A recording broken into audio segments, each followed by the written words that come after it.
The next new feature we're going to take a look at, it's called Content Aware Fill. Okay, and this is kind of an offshoot on a feature that came out in CS4, which was Content Aware Scaling, which kind of automatically let you add space to an image, to scale an image, and Photoshop would add the area for you.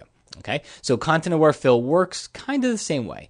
We'll start off with the spot healing brush, and really more just of a fun example here, but I want to show you what you can do. The spot healing brush, one of the benefits of it is that you didn't have to sample. If I want to get rid of something, I just click on it and drag, and sometimes it does a good job and sometimes it doesn't, okay? But great for spots, all right? You're removing spots. You don't really have to think about it. You just click and they're gone, all right? But if I came over here to the tree and I started to, to try to remove parts of this, you can see it's going to get bad, okay? It gets blurry, it's smooth, it's weird, it's bad.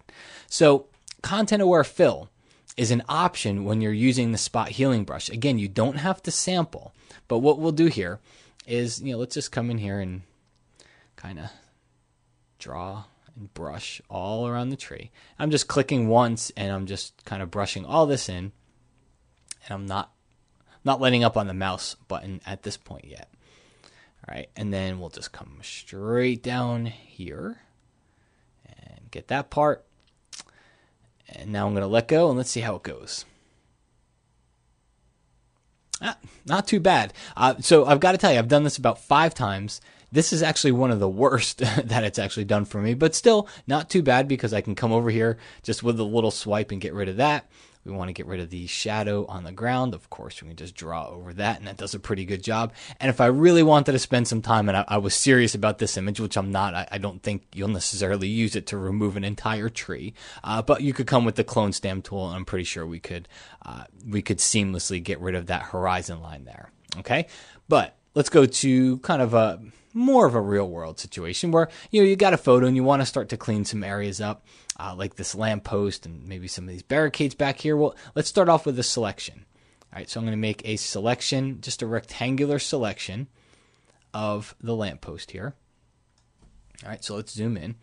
And you could say I've got a selection around it. Well, instead of using the spot healing brush for everything, you can come up here to the edit menu and come down to Content Aware Scale, because, not Content Aware Scale, go down to Fill, and it uses a Content Aware option. And really quick, before we do that, I do want to draw your attention.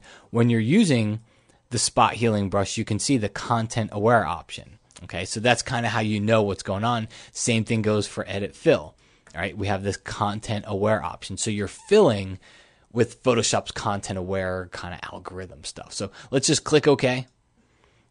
And not so good on that one. And I got to tell you, you're not going to believe me, but I swear I did this earlier and it worked a lot better. But the cool thing about this is every time you do it, you typically get a different result. So let's see. And we are typically not going to get a different result. So guys, you're seeing this unfold live. I could go back, but you know what? Why lie? I could re-record and make it work perfectly, but we're going to make one more selection. Let's see if we can get that selection in just a little bit tighter. Like that. And let's try it one more time here. If it doesn't work, then I am definitely going to go in and re-record. No. So let's look at this. Okay. We're going to adapt. And you can see it pulled in some of the stairs. I swear this is the first time that it's done this. It's actually repaired this really, really well. However, it has pulled in some, not the stairs, but the balcony from that area. So we would take our clone stamp tool, because my whole thing about this tool, I think it's cool, but I think it's just a start. All right. It's not going to get you with one click to where you want to go. But I think if you do have distractions to removing your photo, it's easier than going in and cloning and healing and sampling and doing all that. I think it does a really good job. So let's come over here with our clone stamp tool. I'll sample, just Option or Alt click, and that samples from it. And then let's bring it over here. All right. And let's just paint upward. Okay. Because just fixing this tiny area is really a lot better than having to fix the entire thing. And if it starts to look like a little bit of a repeating pattern, then just come over here and we can get rid of that. Just sample a couple different times with the clone stamp tool.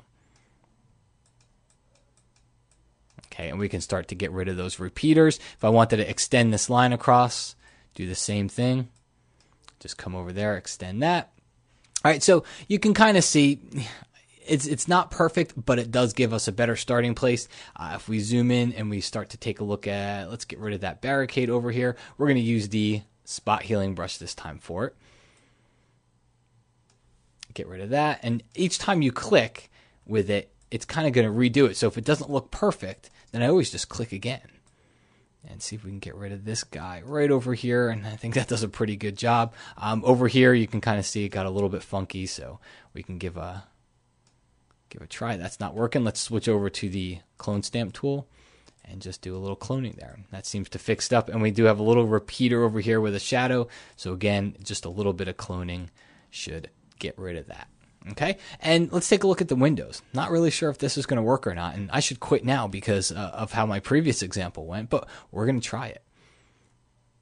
See if we can get rid of a window with it. Nope, it actually just replaced the window with a window of itself. So you can see, if it doesn't have a lot to choose from, it's going to get really kind of funky. But again, the whole purpose of this is to show you not only just the good, where I can pick a gimme photo where I know it works every time, and I actually thought I did with this one, but also to show you how you'd have to go in there and fix it, because you will. It's never going to work perfectly every single time. I will show you one last example. You can open up the PSD file for this. We're going to mash all this onto one layer. So Command Option Shift E, Control Alt Shift E on the PC. And that just puts all these layers onto one flattened layer. And Adobe shows this example a lot when they demo content aware fill inside of CS5. When you stitch together a pano, you always have this transparent area around it. Okay, well, we always just crop it out. Okay, but you lose part of the photo. So you can take your magic wand tool, just click on the transparency to select it all, come up here to the edit menu, go down to fill, use content aware, hit OK. And I'm pretty sure it's going to work well on this one, if I had to guess. And you could see that's deselect here, and I think it did a pretty darn good job. If I were to look at anything in critique, we have a little bit of a vortex of clouds over here, very easily fixable with the clone stamp tool. Just sample from one area and maybe just kind of disperse that a little bit more. And take a look on this side, and I think we have a hole in the clouds, but again, that's a really easy fix because we just take our clone stamp tool and get rid of it. Okay, so lots of cool stuff with it. Again, use it as a starting place. Use it to get you most of the way there, and then come in and tweak it with the clone stamp tool or the healing brush tool afterwards if you need to.